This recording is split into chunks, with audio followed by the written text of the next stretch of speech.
just going live on YouTube as well. Good morning, YouTube. It's wonderful to be with you. I'm Sheila Maria, and this morning I want to talk about how psychic are you? So the reason that I'm doing this is that one of the services I offer is called a psychic assessment, and I'm going to tell you a little bit about the psychic assessment that I offer. So in the psychic assessment, the first thing I do is I look at what type of soul you are. There are 12 different soul types. So you might be a healer soul, a light worker soul, an angel soul, even an ET soul. Okay, so that's the first thing we look at. I look at are your clairvoyant abilities. But then the next thing I look at is your spiritual ability versus your psychic ability. And this is what has given me the idea of jumping on and talking about how psychic are you, because there's a lot of misunderstanding about this. So if I give you an example, I've been training people for over 10 years, and I often get people that want to be really, really psychic, and they've had a certain amount of psychic experiences. The problem is that you cannot replicate psychic abilities just through development. And the common misconception is that they made that event happen, whether that is seeing a dead person or foretelling an event. They believe there was something about that they made happen. And usually, and this is why I don't train psychics, I train people that are spiritual. Usually they're very disappointed because they're unable to replicate those spontaneous events. So, you know, what I will say to you is psychic ability is a tiny proportion of the ability that most spiritual people have. So psychic ability, you are either right or you are wrong. We are not talking about reading tarot here. Okay, we use psychic ability to read tarot, or we use spiritual ability to read tarot. But with psychic ability, you are looking either at what has just happened, what is happening, or what is about to happen. And I remember spending a lot of money for one of the world's best psychics. 50% of what he said was right. 50% of what he said never came true, because there are many, many timelines that in the flick of an eye, the click of your fingers, that actually can change because, of course, free will. So in my experience, I am very psychic, but I'm not a natural born psychic. Okay. And what this means is that your psychic ability is part of a wider skill set that you have. So, for example, I've just measured my psychic abilities. I am 67% psychic, 97% spiritual. So what that means is the more I develop myself as a person, the higher the psychic phenomenon will be. So the more aware you are of yourself, and the more aware you are of yourself as a multidimensional being, as an infinite being, or just as a very good person, the more accurate your psychic ability will be. So when you're looking at how psychic you are, I encourage you to look at your spiritual abilities, not just your clairvoyant capabilities, because they fluctuate. And if you are affected by world energy, your psychic abilities might be very, very strong right now, but yet your ability to understand why something is happening or who is with you might be very, very small. So I want to put a definition on this. Spiritual abilities is when you are becoming the most aware version of yourself. And it doesn't have to have anything to do with the unseen. It can just be you're becoming the very best version of you that you can be. Okay? Psychic abilities are reading the energy within the aura, and particularly the energy within the astral layer. So the astral layer is the layer that connects us to other people on the earth that are alive, and what's going on, what has gone on, or what is just about to go on right now. So with your psychic abilities, we will always say to you, if you are getting phenomena that is wowing you, that's brilliant.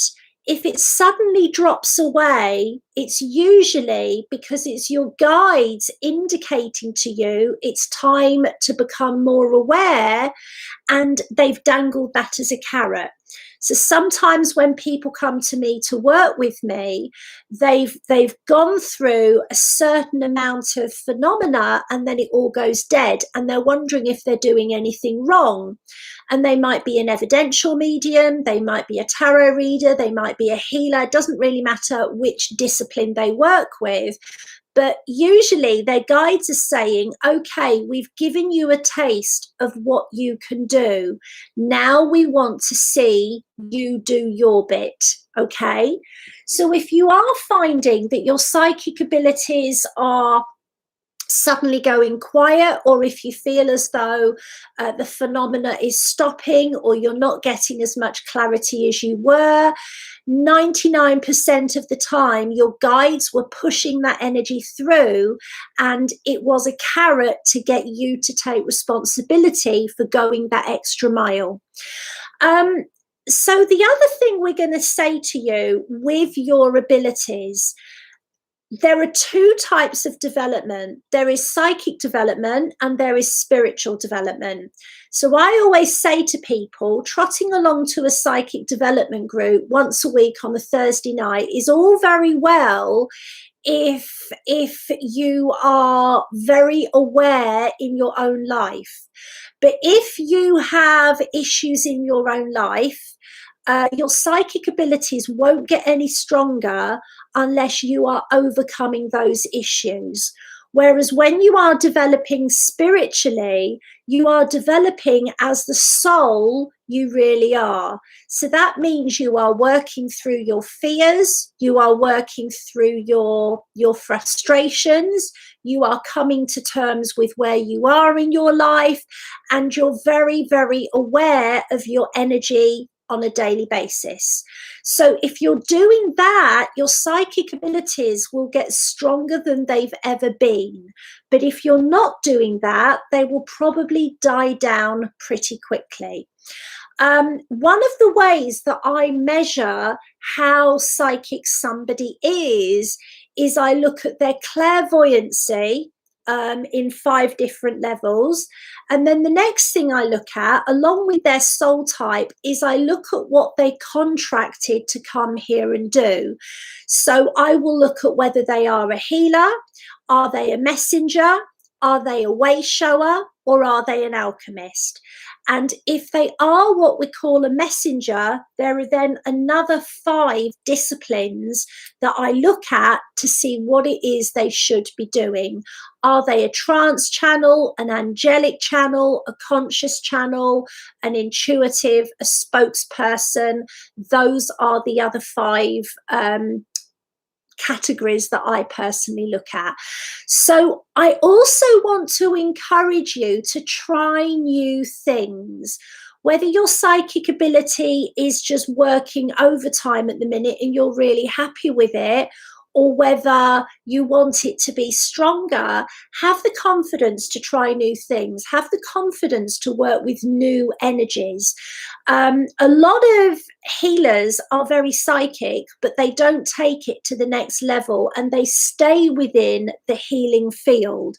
So what I would encourage you to do, number one, really have a close relationship with your own guides, because if you have a close relationship with your own guides, you'll be able to easily communicate with other people's guides as well.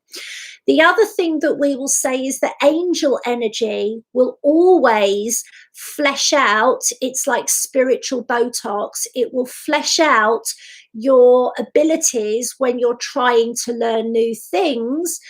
And we will also say to you that working with fairy energy can really strengthen your third eye capabilities and your messaging abilities as well. So I am going to let you know that I have some a new training available, which is going to be on my website probably by Monday, and it's called Angelic Life Path Healing. And this is where over 4 weeks, and it's half price for 2 weeks. This is where for 4 weeks I am activating your psychic abilities. I am also helping you with any areas in your life which you've gotten stuck. And it's a mixture of angel readings, healings, activations, and then at the end we finish with a full life purpose session to get you ready to go out there and do what you came here to do. And it's just £249 for the next 2 weeks. So definitely go over and check that out. It'll be live on my website, I think, by Monday, www.sheilamaria.com. And the final message is, please have fun with your abilities. If they're only bringing you low information and you're not having fun, then you are missing a treat. Somebody said to me, what is my life purpose? Thinking it would be that I am, a clairvoyant. And I said, having fun. Having fun by far is the most important thing to me in my life, and my abilities are no exception with that. And if you're having fun with your abilities, you will develop much, much faster as well. So I'm sending you all of my love, YouTube. Have a lovely weekend. Lots of love from me and lots of love from them. Goodbye for now.